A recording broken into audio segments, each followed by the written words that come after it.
Hey coaches, welcome back to another deep dive with me. Today we are talking all about how to build a powerhouse swim team.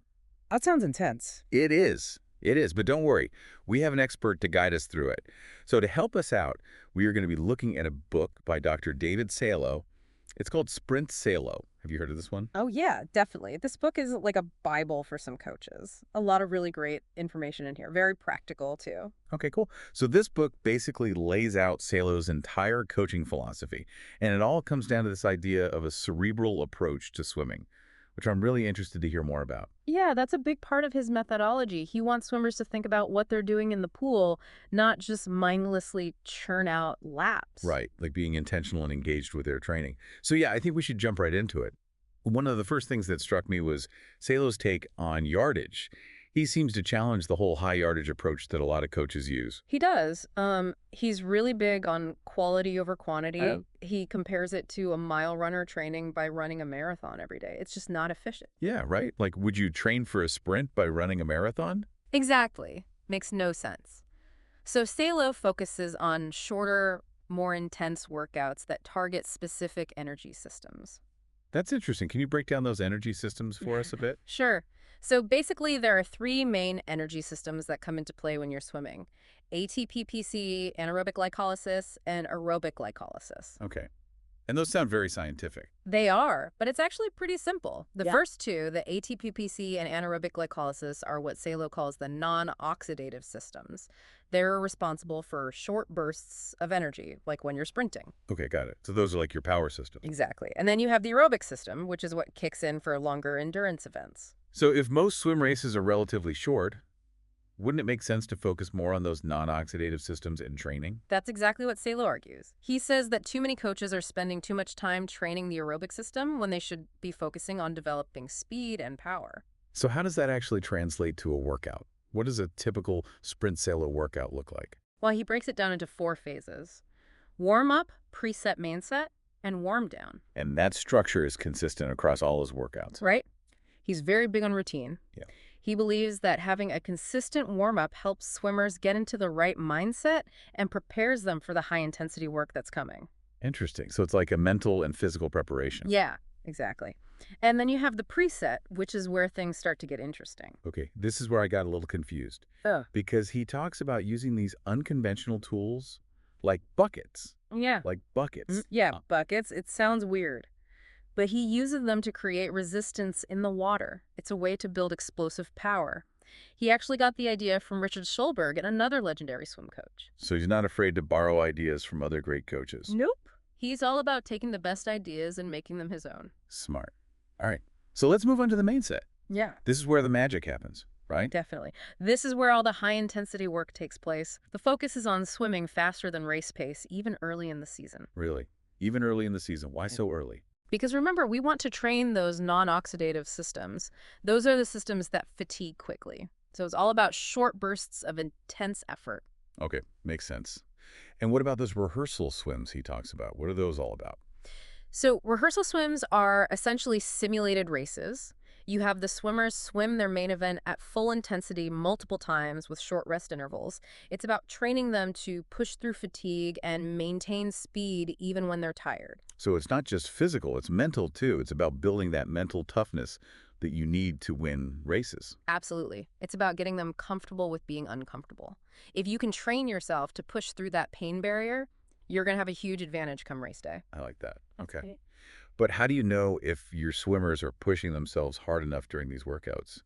And how do you avoid overtraining? Because that's always a concern. That is a good question. And Salo has a really interesting method for tracking that. So instead of using expensive lactate testing, he uses something called pulse blocks. Pulse blots? There. What are those? It's basically a way to track your swimmer's heart rate after a series of swims at increasing levels of effort.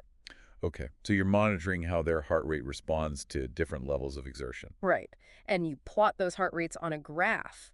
And what you're looking for is a nice, smooth upward curve. If you start to see any jagged lines or plateaus, that could be a sign of overtraining. So it's like a visual representation of their recovery. Yeah. That's pretty cool and much more affordable than lactate testing. Exactly. It's a tool that any coach can use. All right, so let's move on to the next phase of training, which Selo calls fine-tuning.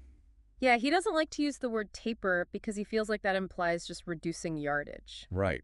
But it's more than that. It's Yeah. about refining technique and strategy and mental preparation. It's about making sure all the pieces are in place for peak performance. So it's like the final polish before a big race. Exactly. And speaking of races, I was really interested in his thoughts on the third round slump. That point in a race where you just hit a wall. Oh, yeah. We've all been there. He actually encourages coaches to train their swimmers to be at their best in that third round. He does. He says that's often where races are won or lost. Because if you can push through that mental and physical fatigue when everyone else is fading, Yeah. you're going to have a huge advantage. Exactly. And that's why those rehearsal swims are so important, because they simulate that race experience. So it's about building that mental resilience, that ability to dig deep, even when you don't think you have anything left. Yeah, it's all about mental toughness. Okay, so we've talked a lot about the physical aspects of training, but Salo also talks about the importance of a cerebral approach to swimming. What does he mean by that? He wants swimmers to think about why they're doing what they're doing, not just going through the motions. So it's about being engaged with the process, understanding the purpose behind each drill and each set. Exactly. And that can make a huge difference in their performance. Because if they understand why they're doing something, they're more likely to buy into it and put in the effort. Right. It's about creating that connection between the mind and the body. So it's not just about being physically strong, it's about being mentally strong as well. Absolutely. Mental toughness is just as important as physical toughness in swimming. Now, one question I had was, can Salo's methods be adapted for swimmers of all ages and abilities? Oh, definitely. The principles are the same. Whether you're working with elite athletes or beginners, it's just a matter of adjusting the intensity and volume of the workouts. So it's about taking the core concepts and customizing them to fit the individual swimmer. Exactly. There's no one-size-fits-all approach to coaching. Right. It's about finding what works best for each swimmer. And that's what makes Salo's book so valuable. It gives you a framework for thinking about training in a new way. But it's up to the coach to adapt it to their own swimmers. Yeah, it's like a starting point, a foundation to build on. Exactly. And that's one of the things I really appreciate about this book is that it really encourages coaches to think critically about their approach, not just follow some cookie-cutter program. Yeah, it's all about being adaptable, being a student of the sport, and always looking for ways to improve. So it's like he's giving you the tools, but it's up to you to use them effectively. Exactly. You have to think for yourself. And that's what makes coaching so challenging and rewarding. Yeah, absolutely. Yeah. So if you're a coach who's looking to take your coaching to the next level, I highly recommend checking out Dave Salo. It's definitely worth a read. Yeah, it's one of those books that can really change the way you think about training. And ultimately, that's what we're all striving for, right? To become better coaches and help our swimmers reach their full potential. Exactly. That's the goal. So there you have it, coaches. Our deep dive into the world of Sprint Salo. We've covered a lot of ground today, from energy systems to pulse plots to the importance of mental toughness. It's been a great discussion. Yeah, I feel like I've learned a lot, and I hope our listeners have too. Me too. So as we wrap up, I want to leave you with this thought. Think about how you can apply these principles to your own coaching. What changes can you make? What new ideas can you try? Don't be afraid to experiment. And don't be afraid to fail, because that's how we learn and grow as coaches. So true. So get out there, keep learning, keep pushing the boundaries, and most importantly, keep inspiring your swimmers. And keep swimming. That's it for this deep dive. We'll see you next time.